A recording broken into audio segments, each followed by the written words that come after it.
Assalamualaikum warahmatullahi wabarakatuh. Saya Alda Siti Aldawiyah, mahasiswi program studi gizi Fakultas Psikologi dan Kesehatan Universitas Islam Negeri Wali Songo Semarang. Pada video kali ini, saya akan memberikan informasi mengenai penyakit yang saat ini banyak diderita oleh masyarakat, terutama oleh masyarakat pada usia dewasa dan lansia, yaitu penyakit diabetes mellitus, beserta dengan penata laksanaan dietnya.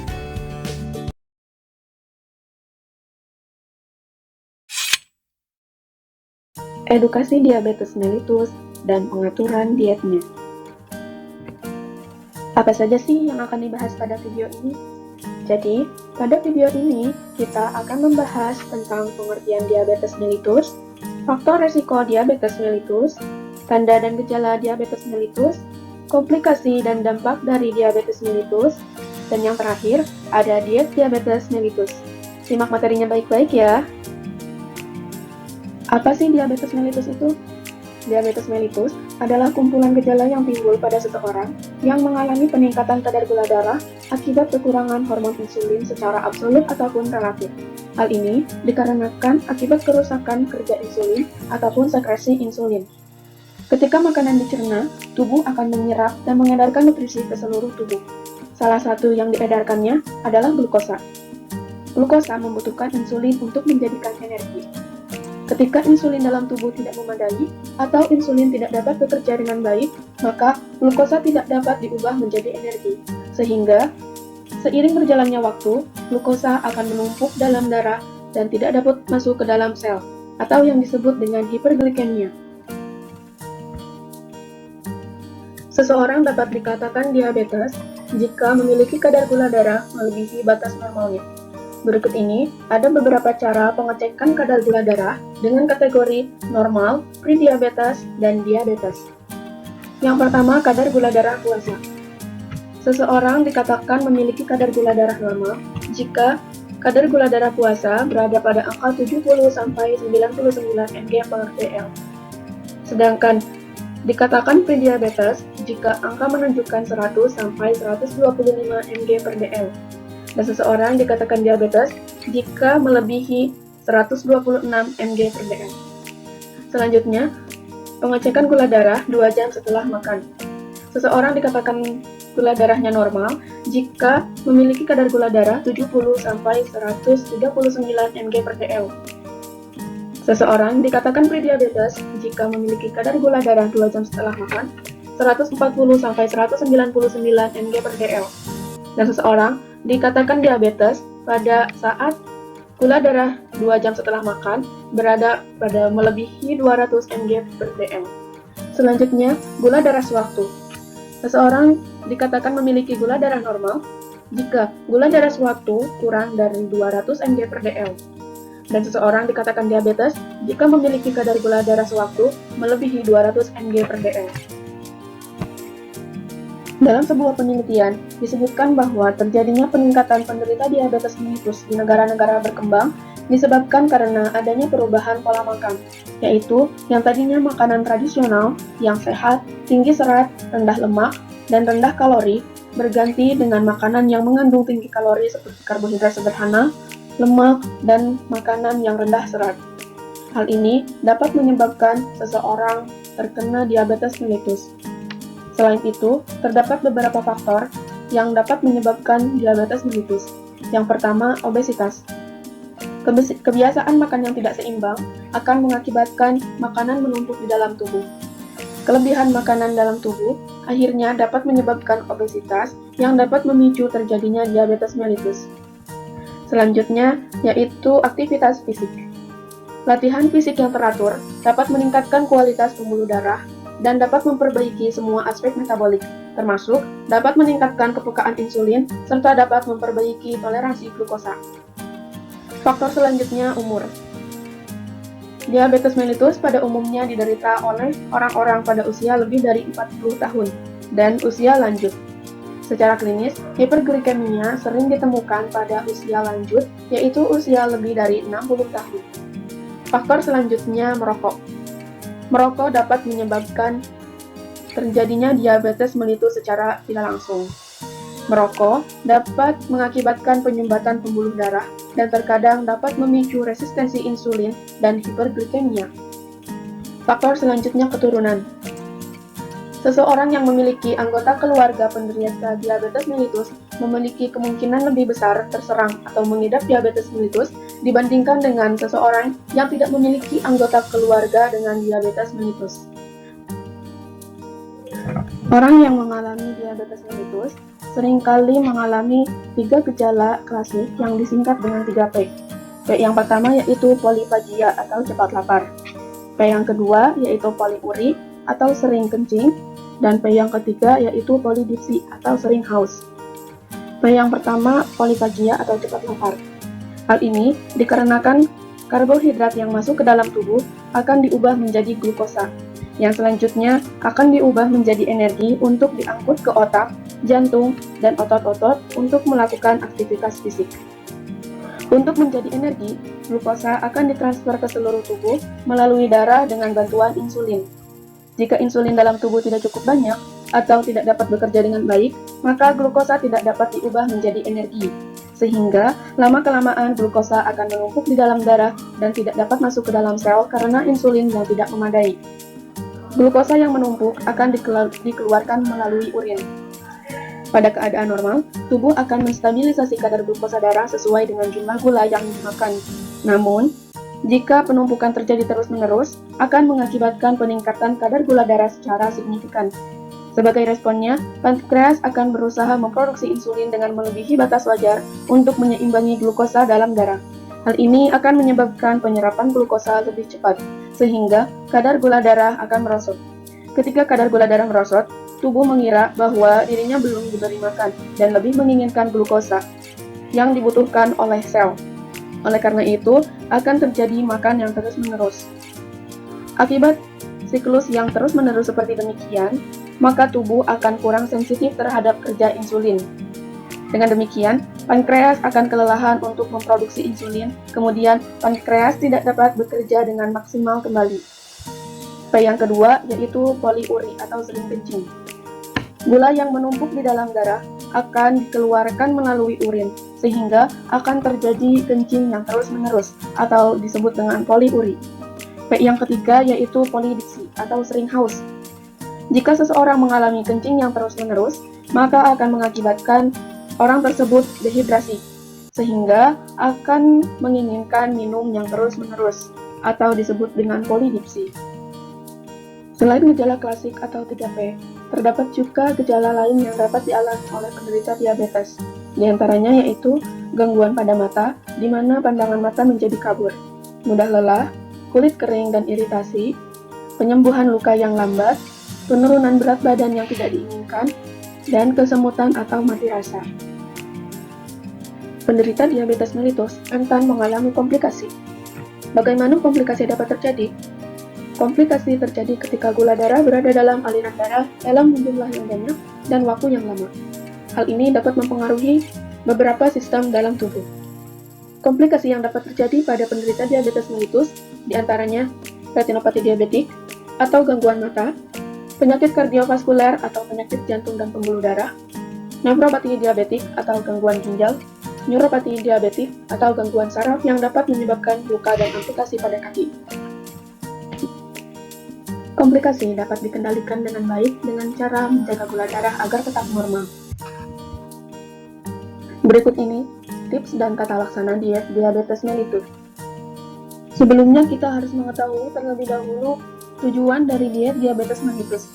Tujuan diet diabetes mellitus yaitu untuk membantu penyandang diabetes mellitus agar memiliki kebiasaan makan dan olahraga yang baik agar mendapatkan kontrol metabolik yang baik pula. Dalam penerapan pola makan diabetes mellitus, terdapat 5 pilar dietisi yang perlu ditegakkan, yaitu meliputi edukasi, perencanaan makanan, cek gula darah secara teratur, aktivitas fisik yang cukup, serta penggunaan obat-obatan. Dalam menerapkan diet diabetes mellitus, perlu memerhatikan prinsip 3J, meliputi jumlah, jadwal, dan jenis. Prinsip jumlah. Penderita diabetes dalam mengonsumsi makanan hendaknya memperhatikan jumlah makanan yang dikonsumsi. jumlah makanan yang dikonsumsi harus sesuai dengan kebutuhan penderita diabetes tersebut. Jumlah kebutuhan makanan dipengaruhi oleh beberapa faktor, seperti faktor jenis kelamin, usia, aktivitas fisik, berat badan, dan penyakit komplikasi yang menyertai pada penderita tersebut.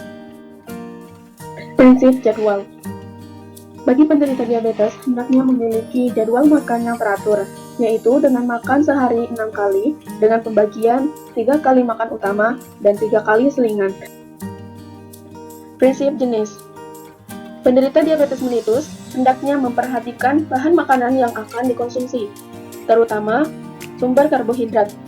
Hal ini dikarenakan penderita diabetes mellitus tidak mampu menggunakan atau kekurangan produksi insulin sehingga dapat meningkatkan kadar gula darah secara signifikan. Oleh karena itu, penderita diabetes mellitus dianjurkan untuk memilih makanan dengan indeks glikemik yang rendah. Apa itu indeks glikemik? Indeks glikemik adalah angka yang diberikan kepada makanan tertentu yang menunjukkan seberapa cepat karbohidrat melepaskan glukosa ke dalam aliran darah. Pada umumnya, makanan digolongkan menjadi 3 golongan makanan sesuai dengan nilai indeks glikemiknya, yaitu ada indeks glikemik rendah dengan nilai kurang dari sama dengan 55, indeks glikemik sedang dengan nilai 56 sampai 69, dan indeks glikemik tinggi dengan nilai lebih dari sama dengan 70. Berikut ini ada beberapa contoh makanan dengan berbagai nilai indeks glikemik.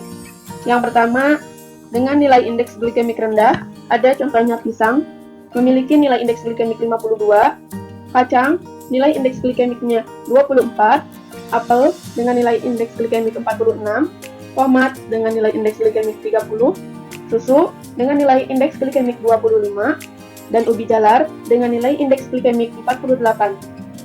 Sedangkan pada indeks glikemik sedang, ada contohnya yaitu pound cake dengan nilai indeks glikemik 59, nanas dengan nilai indeks glikemik 66, roti gandum dengan nilai indeks glikemik 64, dan mangga dengan nilai indeks glikemik 60.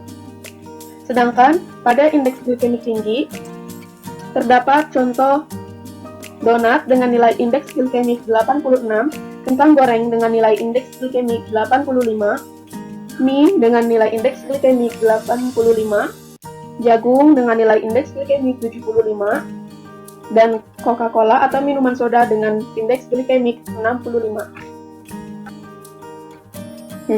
Dengan demikian, semakin rendah nilai indeks glikemik pada makanan yang dikonsumsi, maka kenaikan gula darah dalam tubuh pun akan lambat. Sedangkan semakin tinggi nilai indeks glikemik pada makanan yang dikonsumsi, maka nilai gula darah dalam tubuh akan meningkat dengan cepat. Oleh karena itu, penderita diabetes dianjurkan untuk mengkonsumsi makanan dengan indeks glikemik rendah, sehingga setelah makanan diasup, glukosa di dalam tubuh tidak akan meningkat dengan signifikan dalam waktu yang cepat. Dengan demikian, gula darah dalam tubuh dapat terkendali. Berikut ini merupakan syarat diet diabetes mellitus yang meliputi kebutuhan zat gizi bagi penderita diabetes mellitus. Yang pertama ada energi. Kebutuhan energi seseorang berbeda-beda sesuai dengan faktor yang mempengaruhinya. Faktor yang mempengaruhi kebutuhan energi sendiri yaitu ada jenis kelamin, usia, aktivitas fisik, berat badan, dan penyakit yang diderita. Kemudian dapat dihitung menggunakan rumus Berkeni. Untuk kebutuhan karbohidrat bagi penderita diabetes mellitus diberikan 50-55% dari total kebutuhan kalori. Kemudian proteinnya diberikan 10-15% dari energi total atau dapat dihitung dengan 0,8 sampai 1 gram per kilogram berat badan per hari. Untuk lemaknya diberikan 20% sampai 30% dari total energi. Setelah dilakukan perhitungan kebutuhan energi pada penderita diabetes, kemudian diberikan diet diabetes dengan memberikan diet sesuai dengan standar diet diabetes mellitus. Ada beberapa standar diet diabetes mellitus, di antaranya 1100 kilokalori, 1300 kilokalori, 1500 kilokalori, 1700 kilokalori, 1900 kilokalori, 2100 kilokalori, 2300 kilokalori, dan 2500 kilokalori. Selanjutnya yaitu makanan yang dianjurkan dan makanan yang harus dibatasi oleh penderita diabetes mellitus. Sumber makanan yang pertama yaitu karbohidrat. Makanan yang dianjurkan bagi penderita diabetes mellitus dari sumber karbohidrat adalah karbohidrat kompleks, terutama karbohidrat yang mengandung tinggi serat, seperti nasi, roti, kentang, singkong, ubi, sagu, serta sereal, dan lain sebagainya. Kemudian, makanan yang dibatasi yaitu karbohidrat sederhana, seperti gula, madu, sirup, selai, kue yang berasa manis, kemudian buah yang dibuat manisan, kental manis, soft drink, dan lain sebagainya. Penderita diabetes mellitus harus sangat memperhatikan asupan karbohidrat, terutama gula. Gula sangat dibatasi bagi penderita diabetes mellitus. Namun dalam masakan masih diperbolehkan penggunaan gula. Pemanis alternatif juga dapat digunakan sebagai pengganti gula, namun tidak melebihi batas aman konsumsi harian. Untuk pemanis alternatif fruktosa tidak dianjurkan digunakan oleh penyandang diabetes karena dapat meningkatkan kadar LDL, sehingga ditakutkan terjadi penyakit komplikasi lainnya. Kecuali fruktosa alami yang terkandung pada buah dan sayur. Sumber makanan yang berikutnya yaitu protein. Makanan yang dianjurkan dari sumber protein yaitu makanan yang tidak mengandung tinggi lemak. Contohnya seperti daging yang rendah lemak, kemudian ikan, ayam yang tanpa kulit, kacang-kacangan, lalu ada tahu, serta tempe. Kemudian, makanan sumber protein yang harus dibatasi oleh penderita diabetes yaitu makanan yang mengandung tinggi kolesterol, seperti masakan dari jeroan serta otak hewan. Sumber makanan selanjutnya yaitu lemak. Untuk penderita diabetes mellitus harus sangat membatasi konsumsi lemak. Makanan lebih baik diolah dengan cara dipanggang, dikukus, ditumis, setup, atau dibakar. Penderita diabetes mellitus harus membatasi makanan-makanan yang diolah dengan cara digoreng.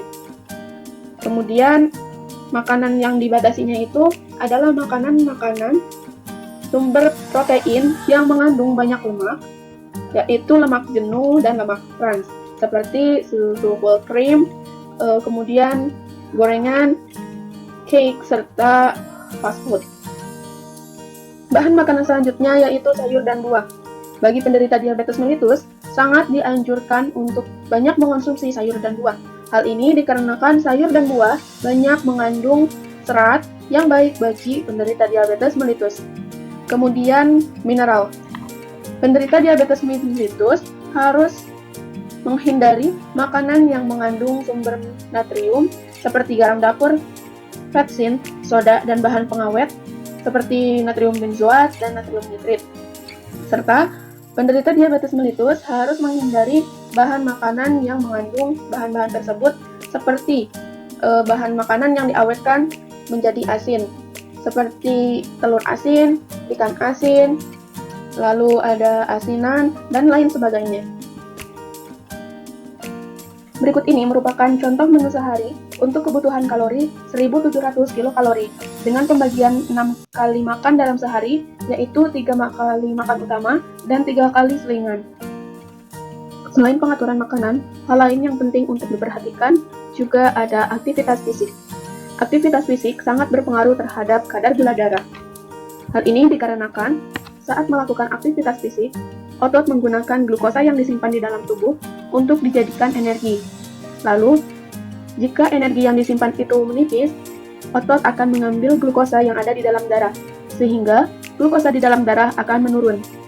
Hal ini dapat menyebabkan kadar glukosa darah juga menurun.